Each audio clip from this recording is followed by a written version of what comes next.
The necessity of politics. The third wave of democratization and contemporary anxieties about the future of liberal democracy.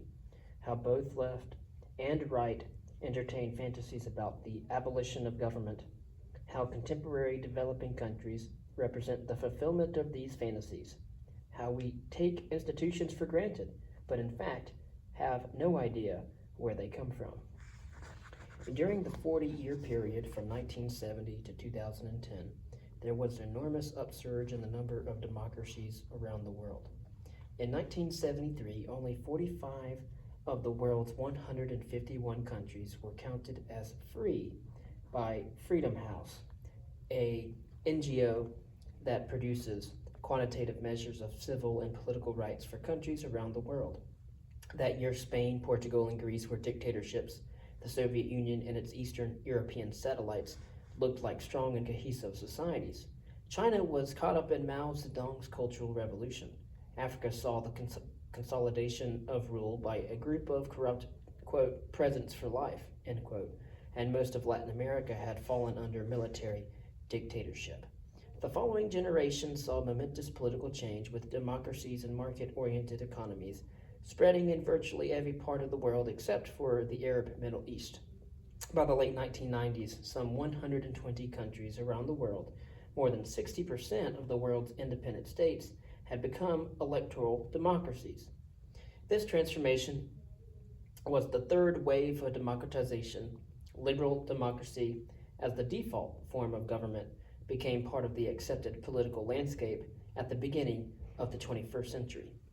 Underlying these changes in political systems was a massive social transformation. The shift to democracy was a result of millions of passive individuals around the world organizing and participating in the political life of their societies. This social mobilization was driven by a host of factors, greatly expanded access to education that made people more aware of themselves and the political world around them. Information technology, which facilitated the rapid spread of ideas and knowledge. Cheap travel and communications that allowed people to vote with their feet if they didn't like their government. And greater prosperity, which induced people to demand better protection of their rights. The third wave crested after the late 1990s, however, and a democratic recession emerged in the first decade of the 21st century. Approximately 1 in 5 countries that had been part of the third wave of democratization either reverted to authoritarianism or saw a significant erosion of democratic institutions. Freedom House noted that in 2009, it was marked the 4th consecutive year in which freedom had declined around the world, the first time this had happened since it established its measures of freedom in the year 1973. Political anxieties. At the beginning of the second decade of the 21st century, malaise in the democratic world took several distinct forms. The first was the outright reversal of democratic gains that had occurred in countries such as Russia, Venezuela, and Iran, where elected leaders were busy dismantling democratic institutions by manipulating elections, closing down or buying independent television and newspaper outlets, and clamping down on opposition activities. Liberal democracy is more than majority voting in elections. It is indeed a complex set of institutions that restrain and regularize the exercise of power through law and a system of checks and balances. In many countries, official acceptance of democratic legitimacy was accompanied by the systematic removal of checks on executive power and the erosion of the rule of law. In other cases, countries that seem to be making a transition from authoritarian government got stuck in what the analyst Thomas Carruthers has labeled a gray zone, where they were neither fully authoritarian nor meaningfully democratic. Many successor states to the former Soviet Union, like Kazakhstan and Uzbekistan in Central Asia, found themselves in this situation. There had been a broad assumption in the years following in the fall of the Berlin Wall. That occurred in the year 1989. and that virtually all countries were transitioning to democracy, and that failures of democratic practice would be overcome with the simple passage of time. Carruthers pointed out that this transition paradigm was an unwarranted assumption, and that many authoritarian elites had no interest in implementing democratic institutions that would dilute their power. A third category of concern has to do not with the failure of political systems to become or remain democratic, but rather their failure to deliver the basic services that people demand from their governments. The mere fact that a country has democratic institutions tells us very little about whether it is well or badly governed. This failure to deliver on the promise of democracy poses what is perhaps the greatest challenge to the legitimacy of such political systems. An example of this was Ukraine. Ukraine surprised the world in the year 2004 when tens of thousands of people turned up in Kyiv's Maidan Square to protest manipulation of that country's presidential election. These protests, which came to be known as the Orange Revolution, triggered a new election and the rise of the reformer Viktor Yushchenko as president. Once in power, however, the Orange Coalition proved utterly feckless. Yushchenko himself disappointed the hopes of those who supported him. The government quarreled internally, failed to deal with Ukraine's serious corruption problem, and presided over a meltdown of the economy during the 2008-2009 global financial crisis. The result was the election in early 2010 of Viktor Yanukovych, the very man accused of stealing the 2004 election that had triggered the Orange Revolution in the first place. Many other species of governance failure plague democratic countries. It is well understood that Latin America has the highest level of economic inequality of any region in the entire world, in which class hierarchies often correspond to racial and ethnic ones. The rise of populist leaders like Hugo Chavez in Venezuela and Evo Morales in Bolivia is less a cause of instability than a symptom of that inequality and the feeling of social exclusion felt by many who are nominally citizens. Persistent poverty often breeds other kinds of social dysfunctions, like gangs, narco-trafficking, and a general feeling of insecurity on the part of ordinary people. In Colombia, Mexico, and El Salvador, organized criminality threatens the state itself and its basic institutions, and the failure to deal effectively with these problems has undermined the legitimacy of democracy. India, to take another example, has been a remarkably successful democracy since its independence in the year 1947, an achievement all the more remarkable given its poverty, ethnic and religious diversity, and enormous size. Why a longer historical view of Indian political development should lessen our surprise is the subject of later discussion. Nonetheless, Indian democracy, like sausage making, looks less appealing the closer one gets to the process. Nearly one-third of Indian legislators, for example, are under some form of criminal indictment, some for serious crimes like murder and rape. Indian politicians often practice an overt form of patronage politics, in which votes are traded for political favors. The factitiousness of Indian democracy makes it very hard for the government to make major decisions on issues like investments in major infrastructure projects. And in many Indian cities, glittering high-tech centers of excellence exist next to African-style poverty. The apparent chaos and corruption of democratic politics in India has frequently been contrasted to the quick and efficient decision-making of China. Chinese rulers are not constrained by either a rule of law or democratic accountability. If they want to build a huge dam, bulldoze neighborhoods to make way for highways or airports, or mount a rapid economic stimulus package, they can do so far more quickly than a democratic India. A fourth broad source of political anxiety concerns the economy. Modern global capitalism has proved to be productive and wealth-creating beyond the dreams of anyone living before the year 1800.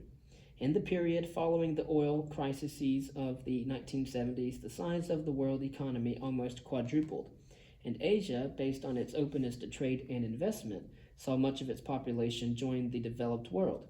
But global capitalism has not found a way to avoid high levels of volatility, particularly in the financial sector. Global economic growth has been plagued by periodic financial crises, striking Europe in the early 1990s, Asia in 1997 to 1998, Russia and Brazil from 98 to 1999, and Argentina in the year 2001. This instability culminated perhaps with poetic justice in the great crisis that struck the United States, the home of global capitalism, in 2008 and 2009. Free markets are necessary to promote long-term growth, but they are not self-regulating, particularly when it comes to banks and other large financial institutions. The system's instability is a reflection of what is ultimately a political failure. That is, the failure to provide sufficient regulatory oversight both at a national and at an international level. The cumulative effect of these economic crises has not necessarily been to undermine the confidence in market-based economies and globalization as engines of economic growth. China, India, Brazil, and any number of other so-called emerging market countries continue to perform well economically based on their participation in global capitalism. But it is clear that the political job of finding the right regulatory mechanisms to tame capitalism's validity have not yet been found. Political decay. The latter point suggests an urgent but often overlooked area of concern about democracy's future. Political institutions develop often slowly and painfully over time as human societies strive to organize themselves to master their environments. But political decay occurs when political systems fail to adjust to changing circumstances. There is something like a law of the conservation of institutions. Just like a law of the conservation of energy, there is something like a law of the conservation of institutions. Human beings are rule-following animals by nature. They are born to conform to the social norms that they see around them, and they entrench those rules with often transcendent meaning and value. When the surrounding environment changes and new challenges arise, there is often a disjunction between existing institutions and present needs. Those institutions are supported by legions of entrenched stakeholders who oppose any fundamental change. American political institutions may well be headed for a major test of their adaptability. The American system was built around a firm conviction that concentrated political power constituted an imminent danger to the lives and liberty of citizens. For this reason, the United States Constitution was designed with a broad range of checks and balances by which different parts of the government would prevent other parts from exercising tyrannical control. This system has served the country very well, but only because at certain critical junctures in its history, when strong government was necessary, it was indeed possible to forge the consensus to bring it about through the exercise of political leadership. There is unfortunately no institutional guarantee that the system as designed will always check tyrannical power, yet allow exercises of state authority when the need arises. The latter depends on the first instance on the existence of a social consensus on political ends, and this has been lacking in American political life in recent years. The United States faces a series of large challenges, mostly related to fixing its long-term fiscal situation. Over the last generation, Americans have spent money on themselves without paying their own way through taxation, a situation that has been exacerbated by years of too easy access to credit and overspending on both the household and governmental level. The long-term fiscal shortfall and foreign indebtedness threatens the very basis of American power around the entire world, as other countries like China gain in relative stature. None of these challenges is too enormous that it cannot be resolved through timely, if painful, action. But the American political system, which should facilitate the formation of consensus, is instead contributing to the problem. The Congress has become highly polarized, making the passage of legislation extremely difficult.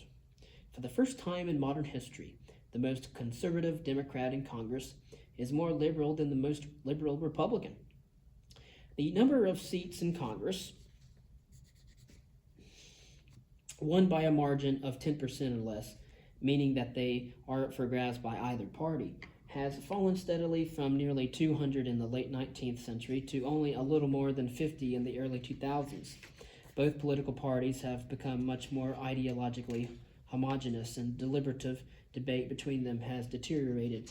These kinds of divisions are not historically unprecedented, but in the past they have been overcome by strong presidential leadership, which has not been forthcoming. The future of American politics rests not in just politics, but also in society. The polarization of Congress reflects a broad trend toward the growing homogenization of neighborhoods and regions as Americans sort themselves out ideologically by where they choose to live. The trend towards associating only with like-minded people is strongly amplified by the media, where the proliferation of communication channels ends up weakening the shared experience that is the essence of citizenship. The American political system's ability to deal with its fiscal challenges is affected not just by the left-right polarization of Congress, but also by the growth and power of entrenched interest groups. Trade unions, agribusinesses, drug companies, which is pharmaceutical, banks, and a host of other organized lobbies often exercise an effective veto on legislation that hurts their pocketbooks. It is perfectly legitimate and indeed expected that citizens should defend their interests in a democracy. But at a certain point, this defense crosses over into the claiming of privileges or a situation of gridlock where no one's interests may be challenged. This explains the rising levels of populist anger on both the right and the left that contribute to polarization and reflect a social reality at odds with the country's own legitimating principles. The complaint by Americans that the United States is dominated by elites and powerful interest groups reflects the reality of increasing income and wealth inequality in the period from the 1970s to the early 2000s. Inequality per se has never been a big problem in American political culture, which emphasizes equality of opportunity rather than of outcomes. But the system remains legitimate only as long as people believe that by working hard and by doing their best, they and their children have a fair shot at getting ahead, and that the wealthy got there playing by the rules. The fact is, however, that rates of intergenerational social mobility are far lower in the United States than many Americans believe them to be, and lower than in many other developed countries as well that traditionally have been regarded as rigid and stratified. Over time, elites are able to protect their positions by gaming the political system, moving their money offshore to avoid taxation, and transmitting these advantages to their children through favored access to elite institutions. Much of this was laid bare during the financial crisis of 2008 and 2009, when it became painfully clear that there was little relationship between compensation in the financial services sector and real contributions to the economy. The industry had used its considerable political muscle to dismantle regulation and oversight in the previous decade, and continued to fend off regulation in the crisis's aftermath. The economist Simon Johnson suggested that the power of the financial oligarchy in the United States was not too different from what exists in emerging market countries like Russia or Indonesia.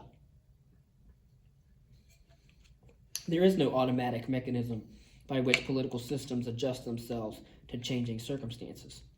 The story of the failure to adjust, and thus the phenomenon of political decay, is told in later pages.